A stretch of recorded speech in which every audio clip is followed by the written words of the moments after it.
We have no idea when the global dumpster fire that was started by Benjamin Netanyahu and Donald Trump will finally be put out.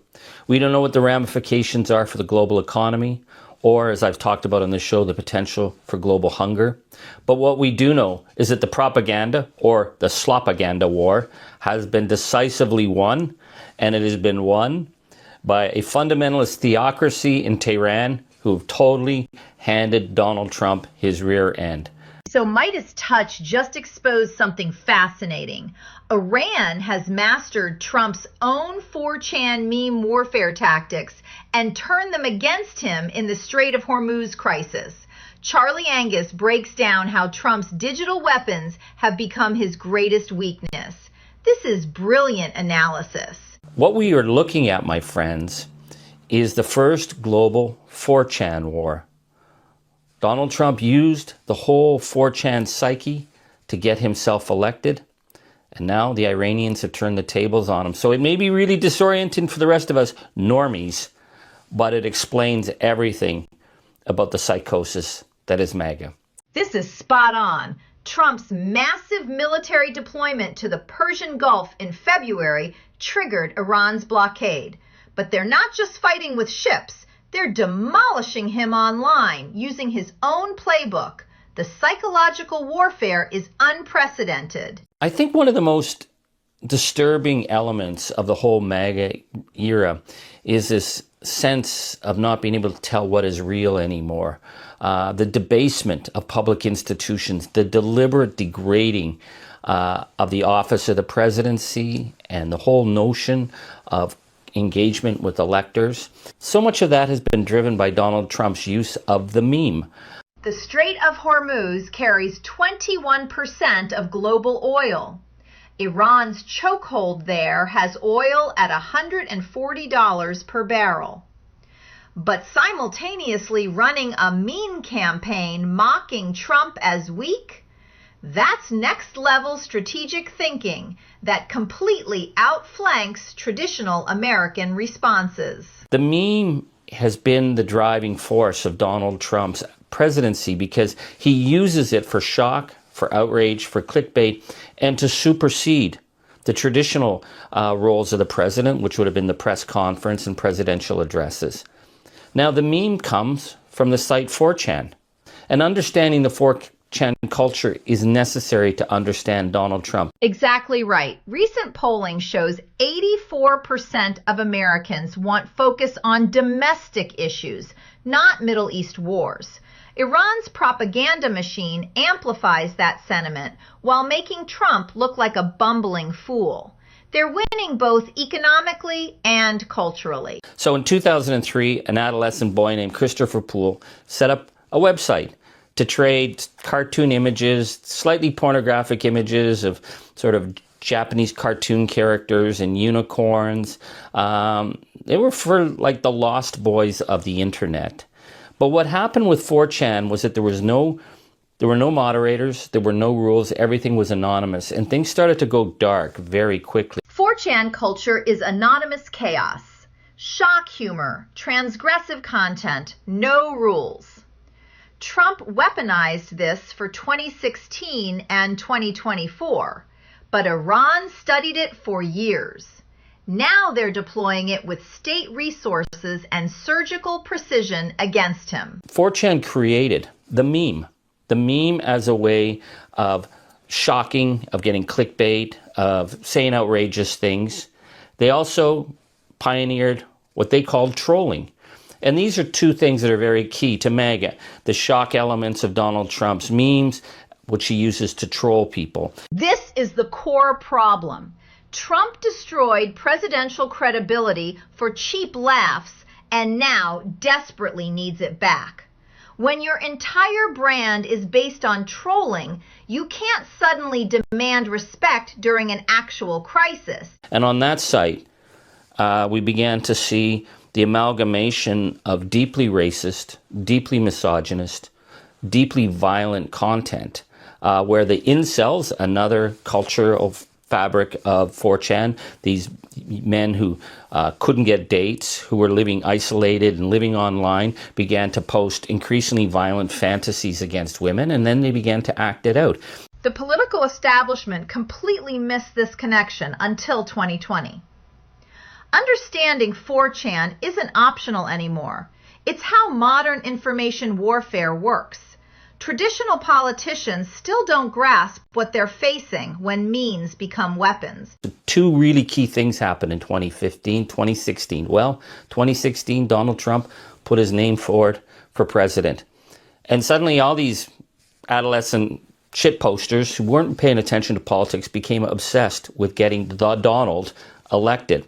And another thing that happened between 2015 and 2016 was the disturbing rise of a global cyber-fascist culture that was deeply embedded in 4chan. The anonymity was crucial. It let users say anything without consequences, breeding increasingly extreme content. Trump adopted this consequence-free mentality, but Iran perfected it with state backing and sophisticated targeting. And I read this fascinating essay by this woman, Catherine Thorlitzen, who tracked the rise of neo-Nazi and racist hate on 4chan, and she said it was the memes that really drove cyber-fascism. She said the cyber-fascism that's promoted by 4chan relies heavily on memes to express and reinforce myths that are threatening to others. The users typically employ memes to spread ideas and mask offensive, disturbing, and racist material. Iran studied MAGA's toxic playbook and reversed it. Instead of targeting minorities or women, they're targeting Trump himself, making him the pathetic incel figure, the weak loser everyone mocks. Pure psychological warfare genius. So Pepe the Frog was one of the early symbols on 4chan, and Pepe was the sad roommate who smoked weed, played a lot of video games, and was just the nice frog. And then as the hate movement started to spread, Pepe became Pepe the mass shooter, Pepe the neo-Nazi, Pepe the racist, and then Donald Trump appropriated Pepe and became Donald as Pepe. Trump didn't accidentally attract these users. He deliberately courted them with Pepe retweets and coded language. He built a cyber-fascist movement, and now Iran weaponizes that same energy against him. Poetic justice. Well, what we're seeing now is that as Donald Trump has become increasingly set in his narcissistic, psychopathic fascism, his memes have become increasingly stilted, and that real fascist social realism. There's Donald Trump with the flag, Donald Trump looking like a leader. Fascism doesn't make for good memes. It doesn't. And then the war starts. Iran's anti-Trump memes followed this academic framework perfectly. They mix gaming culture, pop references, and offensive humor to spread anti-American sentiment. But they execute it better than Trump's team ever did. Well, Iran has learned the whole 4chan war big time. So they've been relentlessly trolling the White House. And it's been hilarious in what they're doing, because they're doing the transgressive, crazy posting stuff that 4chan did. You know, they mix hip-hop in. They've got this image of Donald Trump as the washed-up 80s singer playing the DX7 keyboard, which was the classic pop synth keyboard. Trump stole internet culture for political power, turning Pepe into a fascist symbol. But Iran flipped the script. Their memes make Trump look weak, old, and pathetic instead of powerful. They understand memetics better. But then they have Pete Hegseth as a baby crying, Kash Patel as a drunk, Donald Trump being chased by Lego figures. And if you're going to have a war that's based on clickbait, well, Iran has been winning this war again and again and again. Fascism requires fear and respect. Humor destroys both. Iran's memes don't make Trump look scary. They make him look ridiculous. A laughingstock can't inspire terror, which completely undermines his authoritarian brand. Well, it means that we are dealing with an incredibly dangerous, fractured, and volatile world that is being reduced to dumb down trolling and meme and counter meme wars. That the 4chan wars were done by adolescent boys growing up in a world where they were increasingly alienated because of less and less opportunities following the 2008 economic crisis. The economic analysis is crucial. Trump exploited the desperation created by 2008's aftermath, but his presidency has created even worse economic vulnerabilities.